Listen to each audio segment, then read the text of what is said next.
Hoje aqui para falar sobre a teoria de como que se divide nosso cérebro em três camadas, que é até chamada de cérebro trino, teoria criada nos anos 60, por um cara chamado Paul MacLean.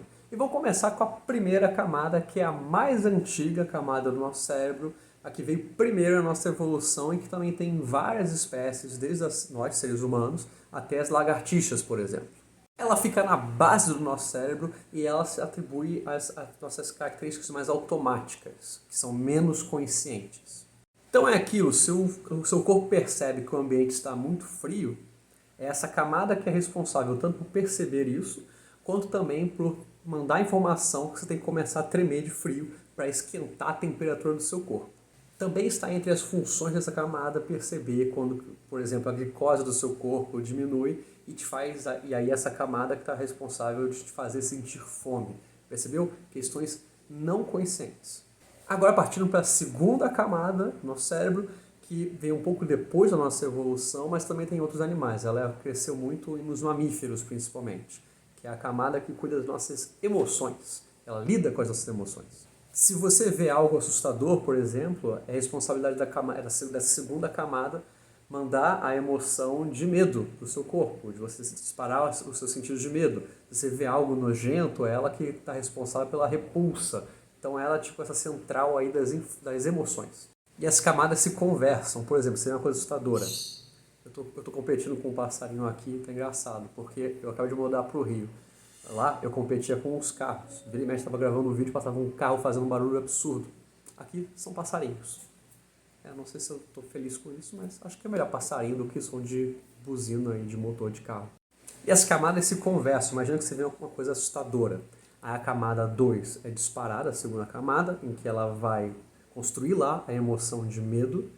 E isso leva para a camada 1, que é aquela parte mais motora do seu corpo, vai dar aquela tremedeira de você ficar com medo, de você estar pronto, liberar adrenalina para você correr, por exemplo. Então, elas conversam essas camadas. Por fim, temos a terceira camada, que é a mais recente da nossa evolução, que é o nosso, basicamente, neurocórtex, que é a região cerebral que fica bem aqui na nossa testa, bem nessa parte aqui de cima. Agora até o WhatsApp está competindo aqui com o vídeo. Bem, aí o neurocórtex está bem aqui à nossa frente, a nossa região aqui mais desenvolvida, é a grande diferença dos seres humanos para outras espécies é o neurocórtex. E realmente uma das áreas mais complexas do nosso cérebro, é lá que fica as principais funções cognitivas, estão lá, toda a capacidade que a gente tem de processamento de informações complexas, preditivas, analíticas, filosóficas. As ativações mais frequentes são no nosso neurocórtex.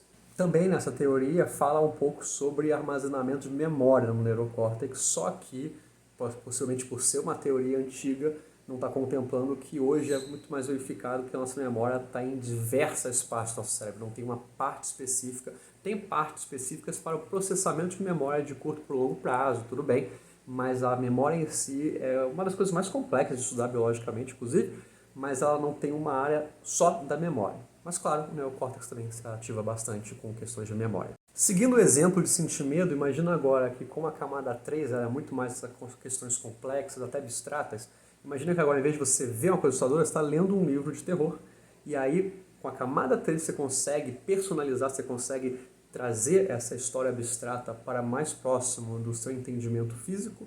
Então a camada 3 consegue transformar isso numa possível realidade, que é uma coisa que praticamente, até onde eu saiba, só o ser humano consegue fazer. Manda a mensagem para a camada 2, que aí vai lidar com as emoções, vai vir o medo, etc. Manda a mensagem para a camada 1, e aí vem as respostas automáticas, motoras, de sentir a tremedeira do medo, de sentir aquela coisa mais física do medo. Essa é a teoria do cérebro trino. E agora vem aqui o plot twist no final. Eu estou falando dessa teoria não só para falar que ela existe e para contar sobre ela, mas eu quero começar a normalizar que essas teorias de comportamento são as coisas mais complexas de se concretizar. Não é que nem matemática, que sim, é muito complexo, mas é mais fácil você estruturar regras que vão sempre se repetir. O comportamento humano é muito complexo. Então essa teoria tem defeitos e tem limites para elas, que eu vou falar aqui agora alguns. E deixo claro que isso não sou eu falando mal da teoria do Paul MacLean, não. Ele mesmo traz alguns desses defeitos, algumas dessas limitações que eu vou trazer aqui. A primeira limitação mais óbvia é literalmente a anatomia do nosso cérebro. Porque Porque essas 3 camadas que eu descrevi, apesar de elas serem metaforicamente, didaticamente muito úteis para entender o nosso funcionamento cerebral, não tem como você dividir exatamente aonde que elas estão no nosso cérebro. Elas são, inclusive, muito sobrepostas umas pelas outras. Tem áreas do nosso cérebro aqui que a gente vai considerar que estão tanto na camada 2 quanto na camada 1, por exemplo. Tanto na camada 3 quanto na 2. Então, essas teorias aí de comportamento da neurociência, muitas servem mais para fins didáticos e de entendimento filosófico de como nós funcionamos, do que literalmente a gente atribuir uma área específica para cada coisa. Inclusive, uma regra de ouro da neurociência é que não tem uma área que está só programada para fazer aquilo, ou então que é a única responsável por uma função, ou então é responsável só por aquela função. Nosso cérebro, olha como é que ele é ergonômico, como ele é denso.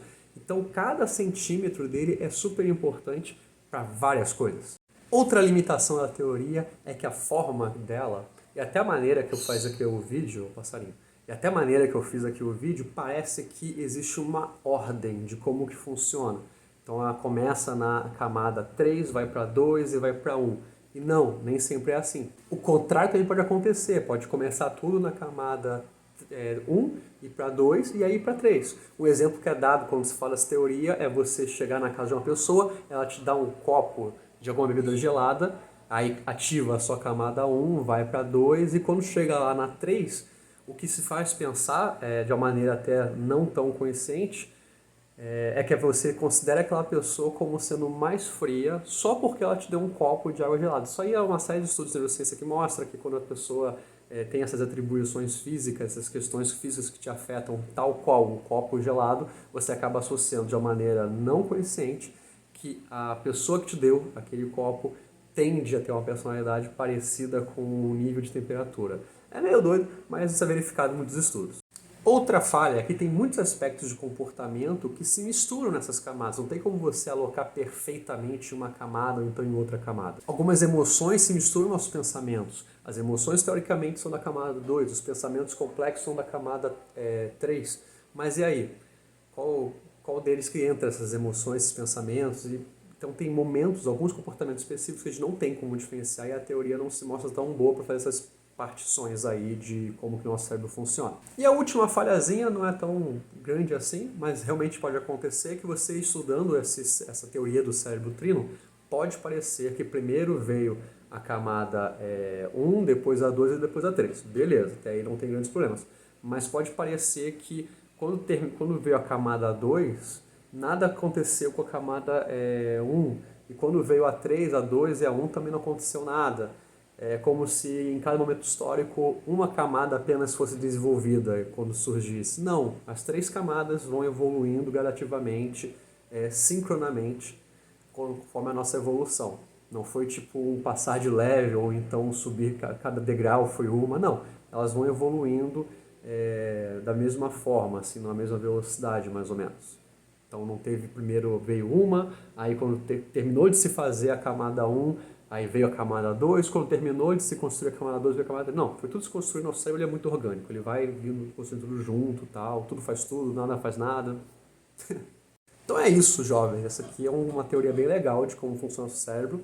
Eu gostei muito de poder trazer aqui como que ela não é perfeita e como quase nenhuma teoria do comportamento é perfeita. Por isso que a ciência comportamental está sempre fazendo teste, está sempre desprovando o que antes era provado, está sempre provando coisas que antes também não eram provadas.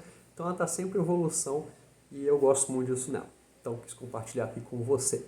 Valeu, tchau!